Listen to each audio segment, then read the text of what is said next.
Hello mga ka-SNJ, kumusta kayo? So how are you guys? How are you doing? So this time I'm going to share with you a hiking story.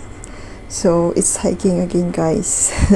As you know, I like to go hiking every time I go off day. So this time we're going to Tung Lung Chau, Hong Kong. So this is an island here at Hong Kong. So nabaltian ko dati na maganda tong place na to. So it's so amazing. So pagdating nyo pa lang guys ng port, yun, grabe, ang ganda na talaga.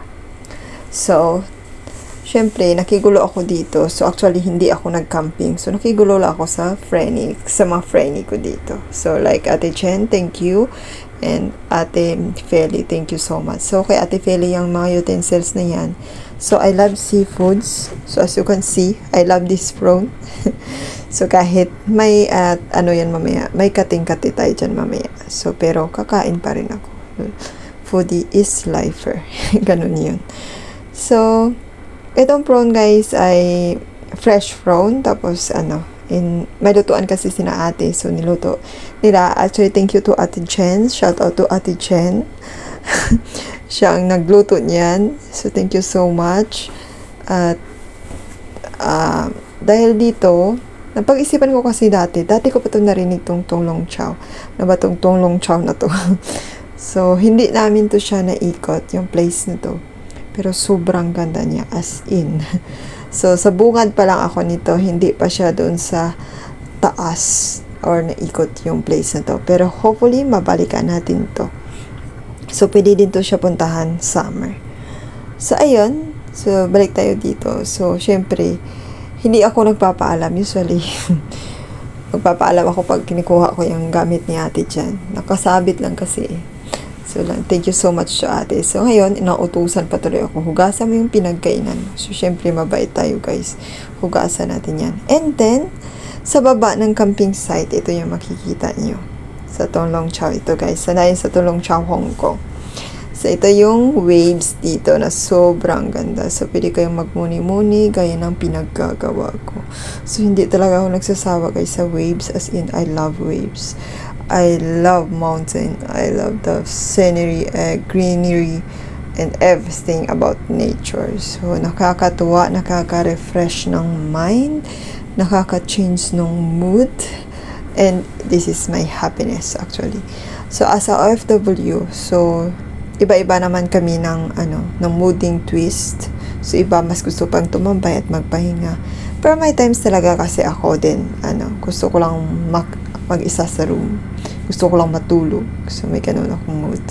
So but this time sometimes I just do hiking, sightseeing. So that's my happiness too. So seeing the waves, it's like, oh heaven. Ganon yung reaction. So I love watching waves at hindi rin ako takot sa heights. So usually kapag pumunta kayo dito sa mountains, may mga bangin, so cliff that you can see. So it's not that easy. So pupunta natin yan kasi si Ate Chen tumatawag na sa akin. So, akyat na. Hindi ko na napidyoan yung aking nadaanan. Pero makikita nyo itong ganitong view, guys. So, pwede kayong tumambay-tambay dito sa taas. Pero, ito, gaya ng sinabi ko, hindi namin siya naikot. So, dito lang yan sa taas ng sa taas ng camping site. So, yung sa baba, camping site yung doon. So, pwede kayong tumambay-tambay. Kaya nang pinagagawa ko. So, wala naman kayong gaanong dito, same view lang din yata doon. Tapos mayroon yatang cliff dito na white cliff yung tinatawag nila, pero doon yata sa kabila, pero hindi namin siya napuntahan. And then ang lakas kasi ng hangin din, so hindi nga rin nakapagpalipad si ate ng drone dito. So ayun, so yan yung mga place dito guys. And then I can share with you, hindi ko pa kasi naayos yung isa kong phone. Pwede kong i-share dun sa inyo yung kuha sa camera. Yung zoom in, zoom out natin. So, dito, meron dito nag-rock climbing. Tama ba? Rock climbing ba yung tawag dyan? So, comment down kapag mali ako. Ano ba tawag dito? Cliff climbing. So, ayan. Or wall climb. It's not wall climbing kasi rock. So, maybe rock climbing. So, So, yan, o, tingnan mo yun sina ate, diba? Very brave. So, gusto ko din yan, guys. Pero next time, pag hindi na ako busy at may kasama na ako dito sa bahay. So, pwede natin gawin yan. At pwede ko din naman i-share na naman sa inyo yan. Yung mga happenings about my life. So, dito sa place na to, kasi nakita ko lang to. Sabi ko, parang ang ganda, may pupunta dito. Actually, this is my first time to went on this place, on this island. So, ganyan yung makikita nyo dito. Pero, sobra ako na-amaze dito. Dito talaga ako nagtagal sa kakatambay ko. Sa place na to, tumatawag na yun sina ate sa akin. Oy, balik ka na, saan ka na? Siyempre, hindi pa kasi nagsasawa ang lola niyo. So, ayan yung makikita nyo dito. Ito yung cliff. Pero mataas yan siya ha. Mukha lang siyang mababa. Mataas yan talaga siya dyan. And huwag kayong pumunta sa gilid kasi baka mahulog kayo. And then, dito sa side na to. Tingnan nyo to yung waves na to. Dito ako na-amaze. Natutuwa ako sa mga waves ng hampas talaga ng alon sa gilid. Yan, nakakatuwa. Alam mo yung parang may fountain ka lang nakikita. Yung dancing fountain. Yung ganon. Yung ganon yung kanalabasan. So, grabe. Ang ganda. Ang ganda ng place na to. At saka, actually, dito sa Hong Kong, madami kang makikitang magagandang place at magagandang hiking site dito talaga. So, if you want to go Hong Kong, so, I think better, tulad ko, go hiking.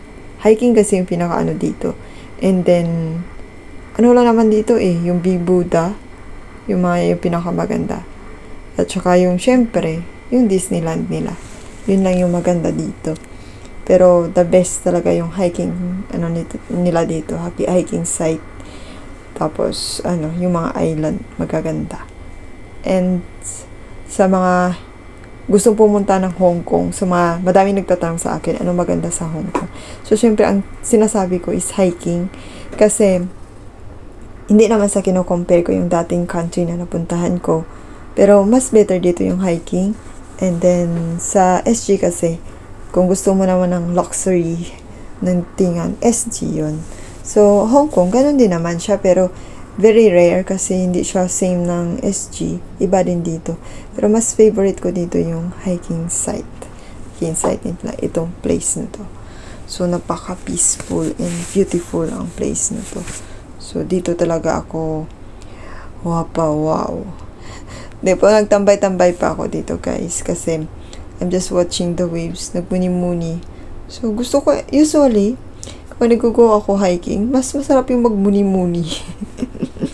Muni-muni post. Usually, as you can notice, I have always muni-muni post. So, ayan. Ito din yung place na makikita nyo. Yung sa may picture ko. Dito yan. And then, dahil medyo foggy ang pagpunta ko dito, hindi siya totally clear yung sky. Kasi nga, winter. So, ganyan. And then, ito yung cliff na makikita nyo. So, kung may gusto kayong filter na gagawin, pwede nyo din gawin yan. Na i-lighten yung rock. Pero di ko alam kasi hindi ko pa nabuklat yung camera. Nasa camera, mayroong magagandang photos Mas better kasi yung camera kaysa dito. So, maybe next time, I will upload to you all, guys. Ito kasi galing to sa phone ko. Ayoko na naman ma-erase kasi nakaraan, di ba? Ang dami kong hiking, yung Time Ocean, ang dami. Hindi ko pa siya na-upload.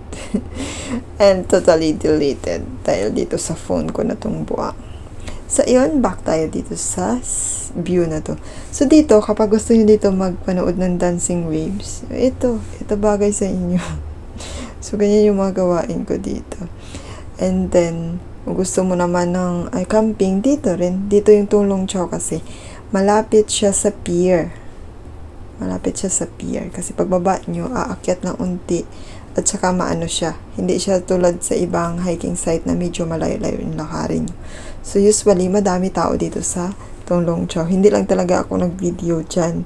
Kasi, syempre, gusto ko naman bigyan sila ng kanilang privacy. Privacy, diba? So, ayan yung waves na nakakatuwa at nakaka-amaze. So, ilang video talaga ako dito sa waves na to. Paulit-ulit. O, diba? Ganun lang ako, guys. Paulit-ulit. So, ayan, Dito din siya. Pwede kayong bumaba dyan. Pero hindi na ako bumaba kasi tinatamad na ako. And then, syempre, inaano ko din yung time kasi dito pala sa pag pumunta kayong Tung Lung Chau, may time to kung kailan kayo babalik. So, yung ticket niyo. So, ayan, ganyan yan. Aking ticket yata is 4 o'clock. So, kina ate, nag-additional yun sila kasi doon sila sa kabila bumaba. Dalawa kasi yung babaan dito. Meron doon sa kabila, yung first na baba, pero sa second na baba kayo bumaba. So, ayan yung place. So, bye-bye na doon sa may waves. So, ayun, kasi syempre, hinihintay na ako ni na ate kung saan na naman ako pumunta. So, I like to be alone actually sometimes. And then, mas okay kasi yung alone. Kaysa sa may kasama. Pero dati nung sa SG ako, lagi kong kasama si Ate Carol kung lagi kayong dito sa page ko. Si Ate Carol naman yung laging ko kasama. So, yan, I do welcome dito, guys. Ayan yung daanan dito, di ba? May maganda dyan na fine tree. So, ayan. And then, pagbaba nyo dyan, sa side na to, meron na kayong makikita na, tawag niyan, na camping site. So, dito na side na to is mga camping site. Ayan, makikita nyo dyan. May camping site na yun dyan. And then, meron toilet dito sa mga gusto mag-toilet. At may bilihan ng food dito, guys. Hindi kayo magugutom. Kasi may mga restaurant dyan na pwedeng bilhan ng food na nagluluto. So, dito yung camping site. Pwede kayong magbahay-bahay dito. So, yan o. Tingnan nyo, may mga, sila dyan. May mga bahay kubo. So, ayun lang. So, ganyan ang Tung Lung Chau, guys. Pero hindi ko to siya naikot. So, hindi ko siya masyadong binilisan para sa inyo, para makita nyo. And then, ito yan yung pinakamagandang waves na nakita ko. So, dito talaga yung may nagda-dancing waves. So, ayan siya, guys. And then, ang lakas kasi ng hangin, ang current ng hangin. So, malakas din yung waves. Malapas yung hampas ng alon. So, gusto ko kung asana dyan Pero kaya lang, wala akong dalang damit pala. sa kakamadali. So, ayan lang. So, thank you for watching, guys. So, thank you for supporting my page. So, sa mga hindi ko pa na-replyan, so, pasensya na kayo. Mag-iwan lang kayo ng bakas dyan at mababalikan ko din kayo kasi super duper busy ako. So, ayan si Ate Chen. So, tingnan nyo yung bag niya kasi nag-camping siya. Ang dami pang bit-bit. Ganun daw pala yung mag-camping. So, ayan.